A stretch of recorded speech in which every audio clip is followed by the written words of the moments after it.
বিরিয়ানি কম বেশি আমরা সকলেই খুব পছন্দ করি, আর এটা আমার খুবই পছন্দের একটা খাবার। তাই আপনাদের সামনে আজকে বাড়িতে বানিয়ে দেখাবো বিরিয়ানি আমি কীভাবে বানাই। তার জন্য আগে তেল গরম করে তার মধ্যে পেঁয়াজগুলো দিয়ে বেরেস্তা বানিয়ে নিলাম। তারপরে একটু ভাজা ভাজা হয়ে গেল পেঁয়াজগুলো, এবার নামিয়ে নিলাম এবং সেই তেলের মধ্যে আলু দিয়ে আলুগুলো ভেজে নিলাম। আলুগুলো লাল লাল করে ভেজে নেব, তাহলে বিরিয়ানির আলুগুলো খেতে খুবই সুস্বাদু লাগে। তারপরে তেল গরম করে তার মধ্যে দিয়ে দিলাম শুকনো লঙ্কা, তেজপাতা এবং পেঁয়াজ কুচোনো দিয়ে ভালো করে পেঁয়াজটা ভেজে উঠলে তার মধ্যে দিয়ে দেবো টমেটো কুচি।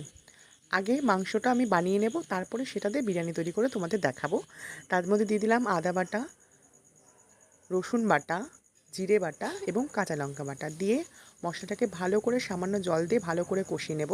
তার মধ্যে দিয়ে দিলাম লঙ্কার গুঁড়ো এবং তারপরে মশলার উপর থেকে তেল উঠে গেলে তার মধ্যে চিকেনটা দিয়ে দিলাম, দিয়ে ভালো করে নাড়াচাড়া দিয়ে নিলাম এবং কিছুটা ভাজা হয়ে গেলে তার মধ্যে দিয়ে দিলাম লবণ এবং স্বাদ মতন হলুদ দিয়ে মাংসটাকে ভালো করে কষিয়ে নেব।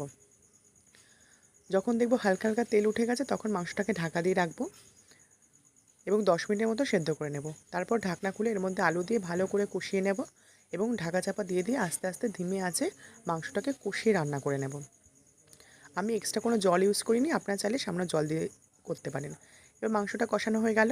এবার অন্যদিকে আমি একটু দুধ গুলিয়ে নিলাম একটা বাটির মধ্যে। এবার এর মধ্যে দিয়ে দিলাম 1 চামচের মতন গোলাপ জল, 1 চামচ কেওড়ার জল, সামান্য মিঠা আতর এবং সামান্য পরিমাণে কেশরি পাউডার। তারপরে একটা হাঁড়ির মধ্যে অর্ধেকটা পরিমাণ এই তরলটা দিয়ে দেবো এবং তার মধ্যে দিয়ে দেবো ভাতটাকে ভালো করে ঝুড়ো ঝুড়ো করে বানিয়ে নেবেন এবং তার মধ্যে লবণ এবং চিনি মিশিয়ে দেবেন।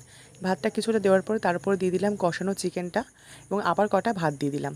দেওয়ার পরে তার মধ্যে দিয়ে দেবো কয়েকটা বেরেস্তা এবং সেদ্ধ করে রাখা কয়েকটা ডিম, কারণ ডিম ছাড়া বিরিয়ানি আমি একদমই পছন্দ করি না।